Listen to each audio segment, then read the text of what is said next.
మన ప్రభువును రక్షకుడైన యేసుక్రీస్తు వారి పరిశుద్ధ నామంలో మీ అందరికీ వందనములు. రోమీలకు రాసిన పత్రిక 12వ అధ్యాయము. ఈరోజు వాక్య ధ్యానం రోమీలకు రాసిన పత్రిక 12వ అధ్యాయము మొదటి వాక్యం. కాబట్టి సహోదరులారా, పరిశుద్ధమును దేవునికి అనుకూలమునైన సజీవ యాగముగా మీ శరీరములను ఆయనకు సమర్పించుకొనుడని దేవుని వాత్సల్యమును బట్టి మిమ్మును బతిమాలుకొనుచున్నాను. చాలండి, ఈ మాట ద్వారా మన వాక్యాన్ని ప్రారంభించుకుందాం. అపోస్తలుడైన పౌలు గారు చెప్తున్న మాట చాలా అద్భుతమైన మాట. ఆయన చెప్తున్నాడు, ఆయన ఏమంటున్నాడంటే, కాబట్టి సహోదరులారా, పరిశుద్ధమును దేవునికి అనుకూలమునైన సజీవ యాగముగా మీ శరీరములను ఆయనకు సమర్పించండి అని చాలా స్పష్టంగా ఉంది. మన శరీరాన్ని, ఈ శరీరం మనకి ప్రాణం ఉండగానే, మనం బ్రతికుండగానే, మనం సజీవంగా ఉండగానే ఈ శరీరాన్ని దేవునికి సమర్పించుకున్న తర్వాత మనం ప్రార్థన చేయాలని బైబిల్ చెప్తుంది. శరీరాన్ని దేవునికి సమర్పించుకున్న తర్వాత మనం ప్రార్థన చేస్తే ఆ ప్రార్థన పరలోకం చేరుతుందని, ఆ ప్రార్థన పరలోకం వెళుతుందని, ఆ ప్రార్థనకు సమాధానం ఖచ్చితంగా వస్తుందని వాక్యం చాలా స్పష్టంగా మనతో మాట్లాడుతుంది. మీరు బాగా వినండి. శరీరాన్ని దేవునికి సమర్పించుకొని మనం ప్రార్థన చేస్తే ఆ ప్రార్థన ఎలా చేసినట్టు తెలుసని మీకు? శరీరాన్ని మనం దేవునికి సమర్పించుకోకుండా ప్రార్థన చేస్తే ఆ ప్రార్థన మనం శరీరంతోనే చేస్తాం. బాగా వింటున్నారా? శరీరాన్ని దేవునికి సజీవ యాగంగా సమర్పించుకోకుండా ప్రార్థన చేస్తే మనం శరీరంతోనే ప్రార్థన చేస్తాం. శరీరంతో ప్రార్థన చేస్తే దేవుని దగ్గరికి వెళ్దాం. మనం దేవునికి ఎలా ప్రార్థన చేయాలని వాక్యం చెప్తుంది. యోహాను సువార్త 4వ అధ్యాయం 24వ వాక్యంలో, దేవుడు ఆత్మ గనుక ఆయనను ఆరాధించువారు ఆత్మతో సత్యముతో ఆరాధించాలని ఎన్నిసార్లు విన్నామో మన వాక్యం. విన్నారు లేదా? దేవుడు ఆత్మ కనుక ఆయనను ఆరాధించువారు ఆత్మతో సత్యముతో ఆరాధించాలి. ఆత్మతో సత్యముతో ఎప్పుడు ఆరాధిస్తావో తెలుసా? బాగా మీ గుండెల్లో రాసుకోండి, ఈ మాటలు గుండెల్లో భద్రపరచుకోండి. నీ శరీరాన్ని సజీవ యాగంగా దేవునికి అనుకూలముగా నువ్వు సమర్పించినప్పుడు నువ్వు ఖచ్చితంగా ఎగ్జాక్ట్గా 100% నువ్వు ఆత్మతో సత్యంతో ప్రార్థన చేయగలవు. దేవుని స్తోత్రం చెప్పండి. ఈరోజు ఆత్మతో సత్యముతో ప్రార్థన చేయకుండా మనం ఏం చేస్తున్నామంటే, శరీరాన్ని దేవునికి సమర్పించకుండా ఈ శరీరాన్ని లోకానికి సమర్పించి, ఈ శరీరాన్ని లోకాసులకు సమర్పించి, ఈ శరీరాన్ని లోకానికి దాసోహం చేసేసి మనం ఇక్కడికి వచ్చి ప్రార్థన చేస్తాం. ఎలా చేస్తామంటే శరీరంతోనే ప్రార్థన చేస్తాం. అందుకనే దేవుడు యేసుక్రీస్తు వారు ఏమన్నాడు తెలుసండి? మనం ప్రార్థన చేస్తాం. ఎలా చేస్తాం? పెదవులతో ప్రార్థన చేస్తాం. నువ్వు శరీరాన్ని దేవునికి సమర్పించకుండా నడినెత్తి నుంచి అరికాలు వరకు, ఇదంతా శరీరమే, ఆపాద మస్తకం. నడినెత్తి నుంచి అరికాలు వరకు, నాలుక, కన్నులు, చేతులు, ఇవన్నీ శరీర భాగాలే. నువ్వు ఈ శరీరాన్ని సజీవ యాగంగా ఆయనకు సమర్పించకుండా ప్రార్థన చేస్తే నీ ప్రార్థన పరలోకం చేరదు. నీ పెదవులతో ప్రార్థించినంత మాత్రాన పరలోకం వెళ్ళిపోద్దండి. అందుకని యేసుక్రీస్తు వారు ఒక అద్భుతమైన మాట మాట్లాడారు. ఏంటో తెలుసండి అది? ఈ ప్రజలు పెదవులతో నన్ను ఘనపరుస్తున్నారు కానీ వారి హృదయము నాకు దూరముగా ఉన్నది. వారు మనుషులు కల్పించిన పద్ధతులు దైవోపదేశములను బోధించుచు నన్ను వ్యర్థముగా ఆరాధిస్తున్నారన్నాడు. ఎవరికి అర్థమైంది ఈ మాట? ఈ శరీరాన్ని దేవునికి సమర్పించకుండా ఈ శరీరాన్ని లోకానికి సమర్పించేసుకొని ఈ శరీరాన్ని లోకాశలకు సమర్పించేసుకుని మనం పెదవులతో ప్రార్థించినంత మాత్రాన దేవుడు వింటాడా?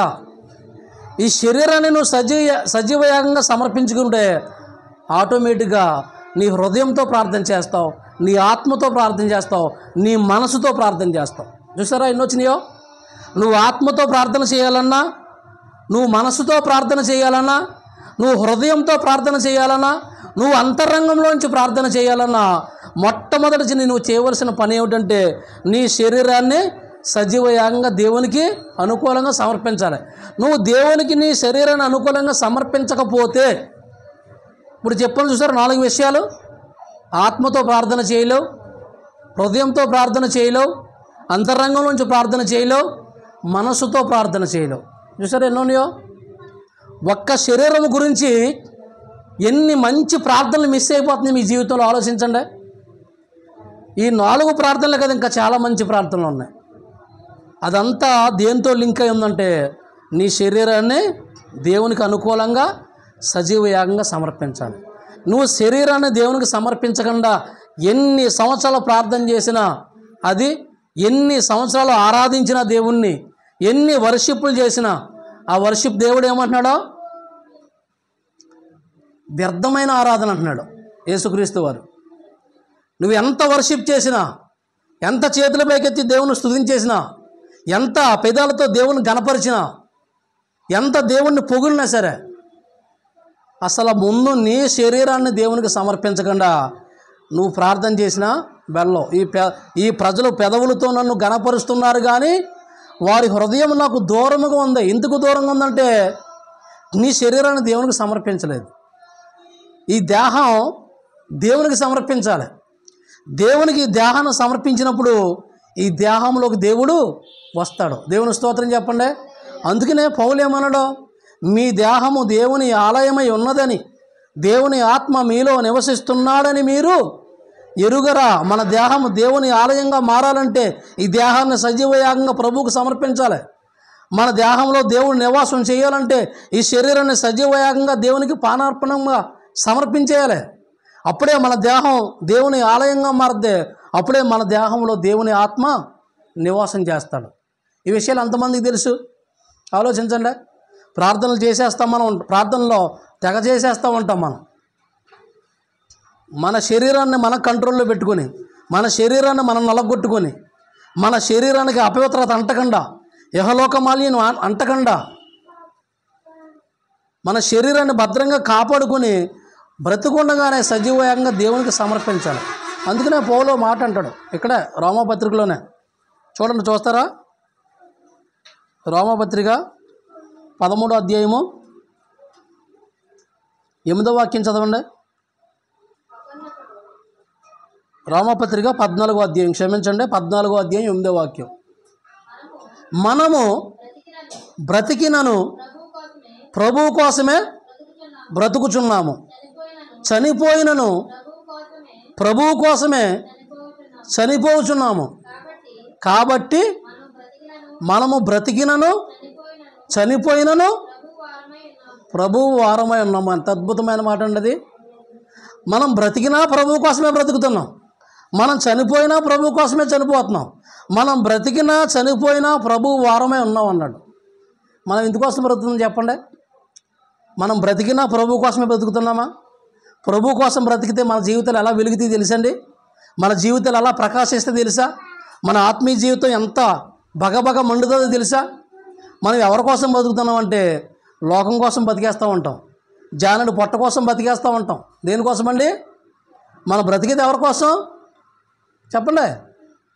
మన బ్రతికేది పొట్ట కోసమే. క్షయమైన ఆహారము కొరకు కష్టపడకుడు కానీ నిత్య జీవము కలుగుజేయు అక్షయమైన ఆహారము కొరకు కష్టపడినాను. యోహాను సువార్తలో. దేవుని స్తోత్రం చెప్పండి. ఎవరి కోసం బ్రతకాలి మనం? క్షయమైపోయిన ఆహారం కోసం బ్రతకూడదు. క్షయమైపోయే ఆహారము కొరకు బ్రతకకండి కానీ నిత్య జీవము కలుగజేసే, నిత్య మహిమను కలుగజేసే అక్షయమైన ఆహారం కొరకు బ్రతకమన్నాడు. అంటే మనం బ్రతికేది శరీరం కోసం బ్రతకూడదు.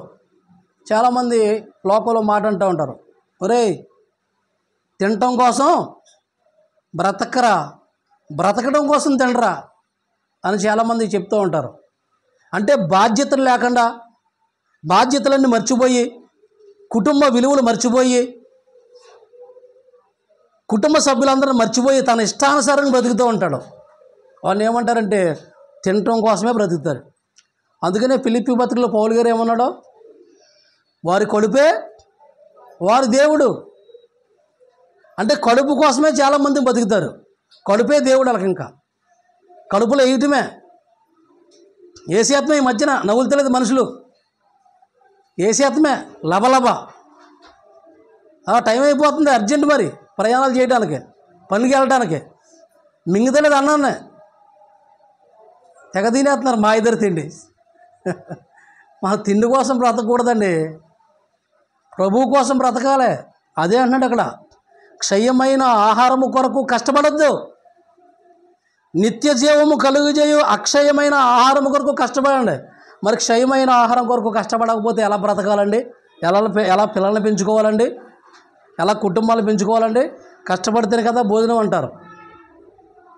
దాని గురించి మాట చెప్తాను.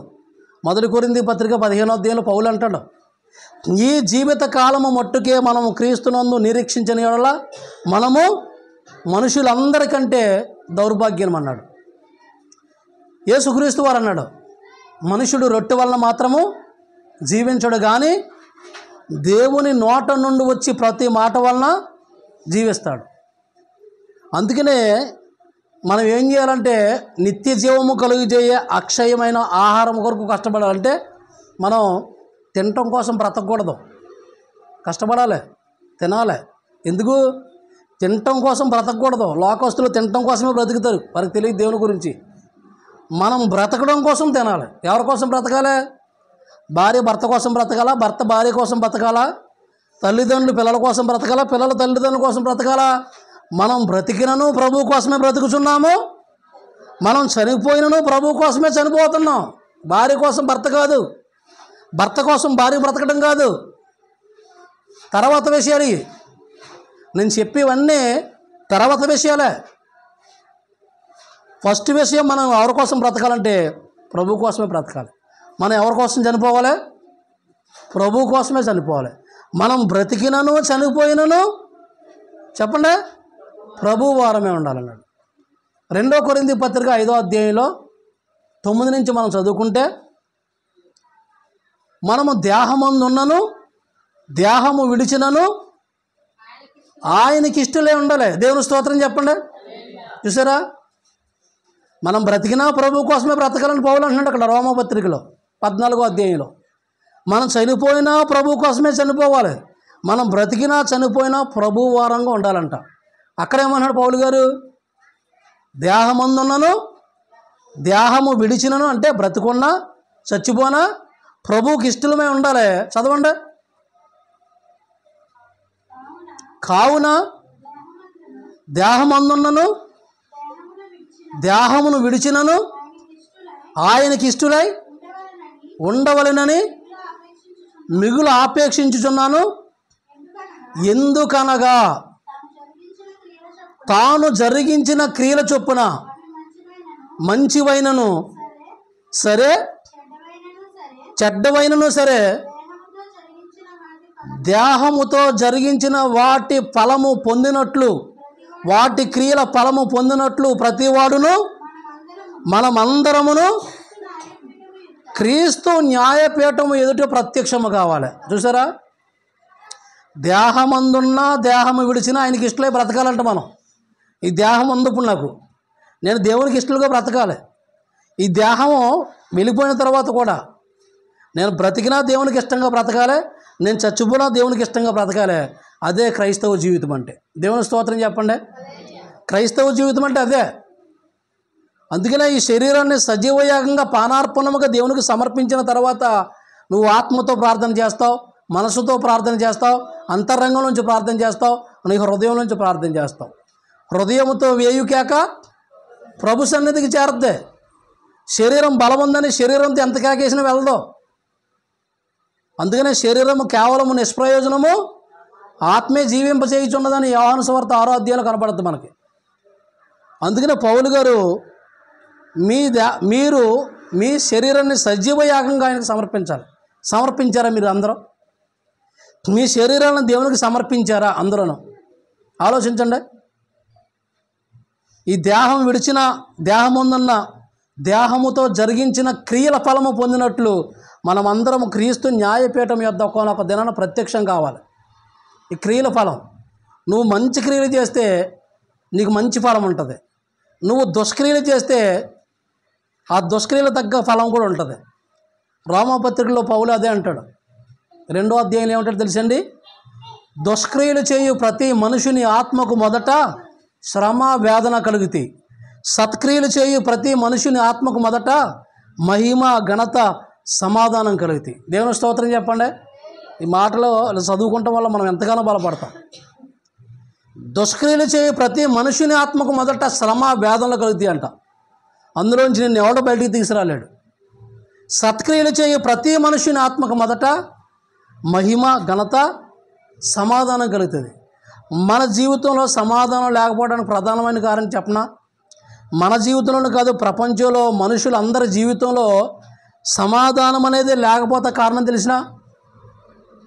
దుష్క్రియలు, దుష్టుడి యొక్క తత్వం, దుష్ట క్రియలు, దుష్టుడి యొక్క తలంపులు, దుష్టుడి యొక్క ఆలోచనలు, దుష్టుడి యొక్క పనులు. అలాంటి పనులు మన జీవితంలో ఉన్నంతసేపు మనకు సమాధానం ఉండదో. మీ గుండెల మీద, మీ హృదయం మీద రాసుకోండి. మనకు సమాధానం ఉండదో, శాంతి ఉండదో, నెమ్మది ఉండదో, ఆరోగ్యం కూడా ఉండదు. బాగా ఆలోచించుకోండి.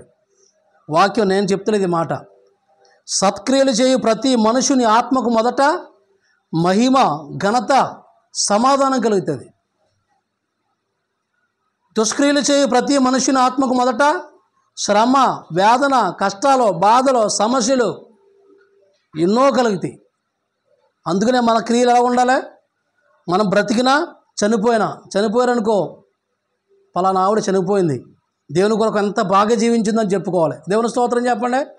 పలానా ఆయన బ్రతుకుతున్నాడో, దేవుని కొరకు ఎంత బాగా బ్రతుకుతున్నాడో, అతను బ్రతుకు చూస్తుంటే ఆశ్చర్యం అనిపిస్తుంది. యేసుక్రీస్తు 2000 సంవత్సరాల క్రితం ఇలాగే బ్రతికాడా అనిపిస్తుంది. అనేలా ఉండాలి మన క్రియలు. మన శరీరంతో ఏ క్రియలు చేస్తున్నాం మనం చెప్పండి. మత్తయి సువార్తలో యేసుక్రీస్తు వారు 5వ అధ్యాయంలో ఒక మాట చెప్పాడు. మనుషులు మీ సత్క్రియలు చూసి పరలోకమందున్న మీ తండ్రిని మహిమపరచినట్లు వారి ఎదుట మీ వెలుగు ప్రకాశింపనీయుడు అని ఉంటుంది 16వ వాక్యం. మనుషులు మన సత్క్రియలు చూసి పరలోకమందున్న దేవునికి మహిమ రావాలంట. ఆయన మహిమపరచబడాలంట. మరి పౌలు గారు ఏమన్నాడు తెలుసండి? యేసుక్రీస్తు వారు ఆ మాట అన్నాడు. పౌలు గారు ఏమన్నాడు తెలుసండి? రోమాపత్రిక 2వ అధ్యాయం ఉంటుంది. మీ నిమిత్తమే కదా దేవుని నామం అన్ని జనుల మధ్య దూషించబడుచున్నది. యేసుక్రీస్తు వారు ఏమన్నాడు? మనుషులు మీ సత్క్రియలు చూసి పరలోకమందున్న మీ తండ్రిని మహిమపరచినట్లు వారి ఎదుట మీ వెలుగు ప్రకాశింపనివ్వండి. యేసుక్రీస్తు ఎలా మాట్లాడాడో అలా మాట్లాడాలి. యేసుక్రీస్తు ఎలా చూసాడో అలా చూడాలి. యేసుక్రీస్తు ఎలా బ్రతికాడో అలా బ్రతకాలి. యేసుక్రీస్తు వారు ఎలా తగ్గించుకోవడో అలా తగ్గించుకోవాలి. యేసుక్రీస్తు వారు ఎలా పరిశుద్ధంగా తన శరీరాన్ని కాపాడుకున్నాడో అలా కాపాడుకోవాలని వాక్యం చాలా స్పష్టంగా చెప్తుంది. పౌలు గారు ఏమన్నాడో? మీ నిమిత్తమే, మీ క్రియల నిమిత్తమే, మీ తలంపుల నిమిత్తమే, మీరు చేసే పనుల నిమిత్తమే, మీ ఆలోచనల నిమిత్తమే దేవుని నామము అన్యజనుల మధ్య దూషణ పాలైపోతుంది అన్నాడు. దేవుని నామము అన్యజనుల మధ్య దూషణ పాలైపోతే మన ద్వారా అది మనకు ఆశీర్వాదమా చెప్పండి? నీ ద్వారా దేవుని నామము అన్యజనుల మధ్య అవమానపరచబడితే అది నీకు ఆశీర్వాదమా, నీకు సమాధానమా, నీకు నెమ్మదా చెప్పండి? దేవుడు ఏమన్నాడో? పౌలు గారు ఏమన్నాడో? ఎవడైనను దేవుని ఆలయమును పాడు చేస్తే దేవుడు వాడిని పాడైపోతాయి మన బతుకులు. జాగ్రత్తగా ఉండాలి. మరి ఈ దేహం అనే దేవుడి ఆలయాన్ని పాడు చేస్తే మన జీవితాలు పాడైపోతాయి. అందులోంచి బయటికి ఎవడ తీసుకురాడు. కొంతమంది దేహాన్ని పాడు చేసుకుంటూ ఉంటారు. ధూమపానం, మద్యపానం, వ్యభిచారం, లోకాశులు, శరీరాశులు, అల్లరితో కూడిన ఆటపాటలు భయంకరంగా పాడు చేసుకుంటారు. దేవుడు ఉండే దేహాన్ని పాడు చేస్తే నువ్వు ఎక్కడ బాగుపడతావు బాబు? నువ్వు ఎక్కడ బాగుపడతావు? దేవుడు నీ దేహాన్ని నేను పాడు చేసుకుంటే నేను ఎక్కడ బాగుపడతాను, నేను ఎక్కడ ప్రయోజకుడిని అవుతాను, దేవుని కొరకు ఎలా బ్రతకగలను, ఎలా మండగలను, దేవుని కొరకు ఎలా ప్రకాశించగలను. నీ దేహము దేవుని ఆలయము, దాన్ని చాలా పవిత్రంగా కాపాడుకోవాలి. మీ దేహము దేవుని వల్ల అనుగ్రహింపబడి మీలో ఉన్న పరిశుద్ధాత్మకు ఆలయమై ఉన్నదని మీరు ఎరుగరా. మీరు మీ సొత్తు కాదు, విలువ పెట్టి కొనబడిన వారు కాబట్టి మీ దేహంతో దేవుణ్ణి మహిమపరచండి. ఎప్పుడు మహిమపరచాలా? ఈ దేహాన్ని దేవునికి అప్పచెప్పకుండా మహిమపరిస్తే అది మహిమ కాదు. మీ దేహంతో దేవుణ్ణి మహిమపరచమని దేవుడు ఎందుకన్నా అంటే ఈ దేహాన్ని దేవునికి ముందు సమర్పించేయాలి. అప్పుడు ఈ దేహంతో దేవుణ్ణి మహిమపరచాలి. అర్థమవుతుంది ఈ మాటలో? అందుకనే శరీరాన్ని సజీవ యాగంగా ఆయన సమర్పించకుండా మనం ఎంత భక్తి చేసినా అనవసరం. అందుకనే యేసుక్రీస్తు ఒక మాట అన్నాడు ప్రకటన గ్రంథంలో, నీ క్రియలను నేను ఎరుగుదును అన్నాడు. నీ క్రియలు దేవునికి తెలుసు, నాకు తెలీదు. నా భార్య క్రియలు నాకు తెలీదు, నా క్రియలు నా భార్యకి తెలీదు. నీ క్రియలు నీ భర్తకు తెలియకపోవచ్చు, నీ భర్త క్రియలు నీకు తెలియకపోవచ్చు. కానీ దేవుడు ఏమన్నాడు ప్రకటన గ్రంథంలో, నీ క్రియలను నేను ఎరుగుదును అన్నాడు. ఈ మాట చెప్పి నేను ముగింపులోకి వస్తాను, బాగా వినండి. ఈ మాట చదివిన తర్వాత చాలా భయం వేసింది నాకు. నీ క్రియలను నేను ఎరుగుదును. దేవుని స్తోత్రం చెప్పండి. నీ దుష్క్రియలా, నీ మంచి క్రియలా, నీ మంచి ఆలోచనలా, నీ చెడ్డ తలంపులా, నీ పనులు మంచి పనులా చెడ్డ పనులా, నువ్వు ఏ పనులు చేస్తున్నావో ప్రపంచంలో ఎవరికి తెలియకపోవచ్చు, నీ భర్త కూడా తెలియకపోవచ్చు. కానీ నాకు తెలుసు. నాకు కనపడకుండా రహస్య స్థలములో దాగగలవాడు ఎవడైనా ఉన్నాడా? నేను లోకమంతటా ఉన్నవాడును కానా, ఇదే యెహోవా వాక్ అన్నాడు ఇర్మీయా గ్రంథంలో. దేవుని స్తోత్రం చెప్పండి. నువ్వు ఎక్కడికి వెళ్ళినా సరే నీ క్రియలను చూస్తూనే ఉంటాడు. చూసో మాట చెప్పాడు సంఘానికి, లోకస్తులకు కాదు ఈ మాట చెప్పింది.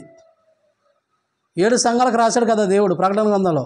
సంఘానికి చెప్తున్న మాట, నీ క్రియలను నేను ఎరుగుదును, నువ్వు చల్లగానైనను వెచ్చగానైనను లేవు.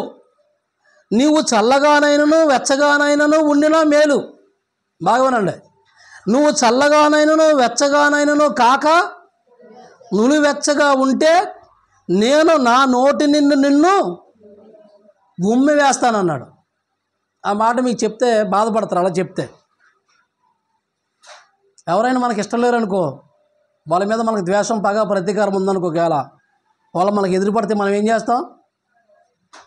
కాండ్రికించి ఉమ్ము రాకపోయినా సరే వాళ్ళు చూడాలని అంటే లోపల కొత్త కొత్తలాడిపోతుంది నీలో ఉన్న ఆవేశం. కాండ్రికించి ఆడు చూస్తాడేమో అని ఫూ అని వస్తాం. అంటే అర్థమేంటి?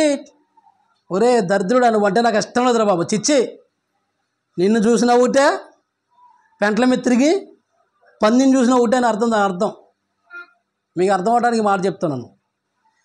మనిషిగా ఉన్న నీకే ఎలాగుంటే మరి దేవుడు ఆలోచించండి. నీ క్రియలను నేను ఎరుగుదును, నువ్వు చల్లగానైనను వెచ్చగానైనను లేవు. ఉంటే నువ్వు చల్లగా ఉండు, ఉంటే లోకంతో ఉండు, లేకపోతే దేవునితో ఉండు. ఉంటే నువ్వు లోకంతో ఉండు, లేకపోతే దేవునితో ఉండు.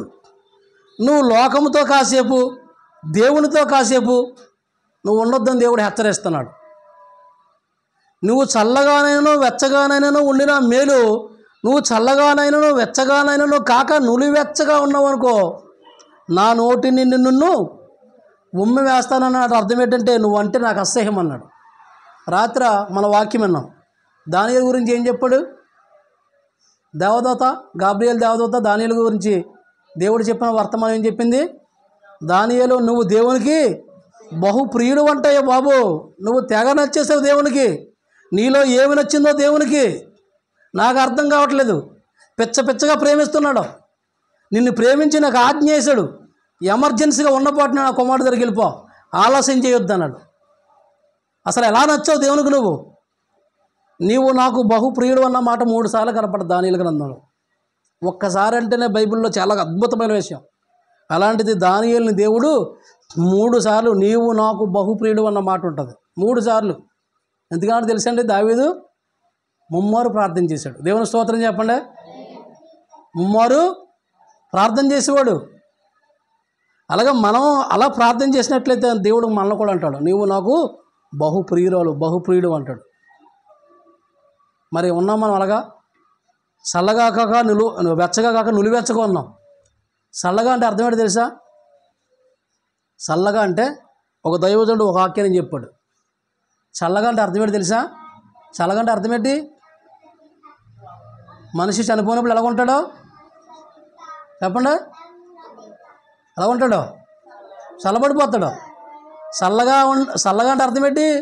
సచ్చినోడు అని అర్థం. వెచ్చగా ఉండని అర్థం ఏంటంటే వెచ్చగా ఎవరు ఉంటారో? బ్రతుకున్న వాళ్ళు వెచ్చగా ఉంటారు. చల్లగా కాక వెచ్చగా కాక నులివెచ్చగా ఉంటాయి ఎవరాళ్ళు? ఇటు బతకడం అటు సావడం, కోమ. అర్థమైంది మీకు? హాస్పిటల్లో చాలామంది కోమలో ఉంటారు, డాక్టర్లు చూస్తూ ఉంటారు, వాళ్ళ కుటుంబ సభ్యులు చూస్తూ ఉంటారు. ఇది బతకడం సావడం, కోమా స్టేజ్. నులివెచ్చని స్థితిలో ఉన్న వాళ్ళు ఎవరు తెలుసా? Coma stage. దేవుడు అన్నాడు, ఒరే నువ్వు చచ్చిపోయినా బెటరు, నువ్వు బతికినా బెటరు. నువ్వు కోమా స్టేజ్లో ఉండి నీ కుటుంబ సభ్యులను బాధ పెట్టుకో, ఆ డాక్టర్ని బాధ పెట్టకరా బాబు, ఏదో ఒకటి చేయరా నువ్వా, దేవుడు అంటాడు. అందుకని మనం చల్లగా ఉంటే నువ్వు చల్లగా ఉండు, లేకపోతే వెచ్చగా ఉండు. దేవుడే అంటున్నాడు, నులివెచ్చగా ఉండొద్దని దేవుడు చెప్తున్నాడు. నులివెచ్చగా ఉంటే నా నోటి నుండి ఉమ్మి వేస్తానంటున్నాడు. కాబట్టి దేవుని కొరకు బ్రతుకుతావా? బ్రతుకు. లోకం కొరకు బ్రతుకుతావా? బ్రతికే నీ ఇష్టం, దానికి తగ్గ ఫలం ఉంటుంది. నువ్వు దేవుని కొరకు కొంత బ్రతికి లోకం కొరకు కొంత బ్రతికితే కోమా స్టేజ్లో ఉంటే నేను ఎవడో పట్టించుకోడు, అసలు దేవుడు కూడా పట్టించుకోడు. కాబట్టి ఆలోచించండి, మన దేహాన్ని దేవునికి సమర్పించాలి. మన దేహాన్ని దేవునికి సమర్పించకుండా మన నోటి మాటలో మన హృదయ ధ్యానం అంతా దేవునికి సమర్పించకుండా మనం ప్రార్థన చేస్తే దేవుడు వినడం.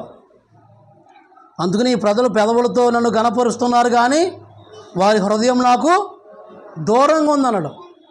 యేసుక్రీస్తు వారు మత్తయి సువార్త 7వ అధ్యాయంలో 21వ వాక్యంలో మాట చెప్పాడు. అదేమిటంటే, ప్రభువా ప్రభువా నన్ను పిలిచివాడు పరలోక రాజ్యంలో ప్రవేశింపడు కానీ పరలోకమందున్న నా తండ్రి చిత్త ప్రకారము చేయువాడే పరలోకంలో ప్రవేశిస్తాడు. దేవుని చిత్తం ఏంటంటే నీ దేహాన్ని సజీవంగా దేవునికి సమర్పించాలి. దేవుని చిత్తం ఏంటంటే నువ్వు నిలువెచ్చని స్థితిలో ఉండకూడదు, నువ్వు దేవుని కొరకు మండుతూ ఉండాలి, దేవుని కొరకు మండుతూ ప్రకాశిస్తూ ఉండాలి. కాబట్టి ఆలోచించి, దేవుడు ఆత్మ కనుక ఆయనను ఆరాధించేవారు ఆత్మతో సత్యముతో ఆరాధించాలి. ఈ శరీరాన్ని సజీవయాగంగా సమర్పిస్తే ఎన్ని ప్రార్థనలు మనలో ఉన్నాయి చెప్పండి. ఒకటి, హృదయంతో ప్రార్థిస్తాం, మనసుతో ప్రార్థిస్తాం, ఆత్మతో ప్రార్థిస్తాం, అంతరంగంతో ప్రార్థిస్తాం. శరీరాన్ని సజీవయాగంగా ఆయనకు సమర్పించకుండా ప్రార్థిస్తే నోటితో ప్రార్థిస్తాం, పెదవులతో ప్రార్థిస్తాం, శరీరంతో ప్రార్థిస్తాం. ఈ ప్రార్థనలో చెల్లవో దేవుని యొద్దకు వెళ్ళవు. అర్థమైంది మీకు? అందుకనే శరీరాన్ని సజీవయాగంగా ఆయనకు సమర్పించండి. ఆయనకు సమర్పించిన తర్వాత అప్పుడు ప్రార్థించి చూడండి, మీ జీవితం ఎలా ఉంటుందో, మీ ఆత్మీయ జీవితం ఎలా ఉంటుందో, నీ స్థితిగతులు ఎలా ఉంటాయి దేవుళ్ళో నీకే అర్థమైపోద్ది. ఈ శరీరాన్ని లోకానికి విడిచిపెట్టేసి నువ్వెంత ప్రార్థన చేసినా దేవుడు వినడు, సమాధానం ఇవ్వడం. హృదయాన్ని ఎక్కడో పెట్టుకుని నువ్వు పెదవులతో ప్రార్థించినంత మాత్రాన దేవుడు వినడం. అందుకనే దావీదు అన్నాడు, నా నోటి మాటలు నా హృదయ ధ్యానములు నీ దృష్టికి అంగీకారములగును గాక అన్నాడు. ఎందుకు అంగీకారములు అయిన? శరీరాన్ని సజీవయాగంగా దేవునికి సమర్పించాడు. అతను మాట పాడిన దేవునికి ఇష్టమే, అతను పాట పాడిన దేవునికి ఇష్టమే, అతను ఆరాధన చేసిన దేవునికి ఇష్టమే, అతను వాక్యాన్ని ధ్యానించిన దేవునికి ఇష్టమే. కారణం ఏంటంటే హృదయాన్నే సమర్పించేశాడు దేవునికి, శరీరాన్నే సమర్పించేశాడు. కాబట్టి మన మాటలు దేవునికి ఇష్టం అవ్వాలన్నా, మన ప్రార్థన దేవునికి ఇష్టం అవ్వాలన్నా మన హృదయాన్ని దేవునికి మన శరీరాన్ని దేవునికి సజీవయాగంగా సమర్పించాలి.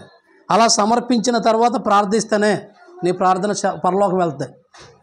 ఆఖరిగా నేను చెప్పే మాట ఏంటంటే, ఈ శరీరాన్ని దేవునికి సమర్పించకుండా నువ్వు ఎన్ని సంవత్సరాలు ప్రార్థన చేసినా ఈ శరీరం పాపాలను కోరుకుంటుంది, ఈ శరీరం లోకాన్ని కోరుకుంటుంది, ఈ శరీరం శరీర ఆశలను కోరుకుంటుంది, ఈ శరీరం శరీర దురాశలను కోరుకుంటుంది. అందుకనే రోమపత్రిక 6వ అధ్యాయంలో పౌలు అన్నాడు, కాబట్టి శరీర దురాశలకు లోబడినట్లుగా చావునకు లోనైన మీ శరీరమందు పాపమును ఏలనీయొద్దు అన్నాడు. చావునకు లోనైన ఈ శరీరాన్ని పాపానికి ఏలనివ్వకూడదు.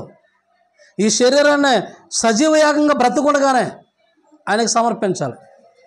కొద్ది మాటలు దేవుడు దీవించునుగాక. ఆమేన్. ప్రార్థన చేసుకుందాం అందరం. పరిశుద్ధాత్మ దేవుడు వాక్యం ద్వారా ఈరోజు మనతో ఏం మాట్లాడారో ప్రతి ఒక్కరూ మనస్ఫూర్తిగా ప్రార్థన చేసుకుందాం. ఒక్క నిమిషం అందరం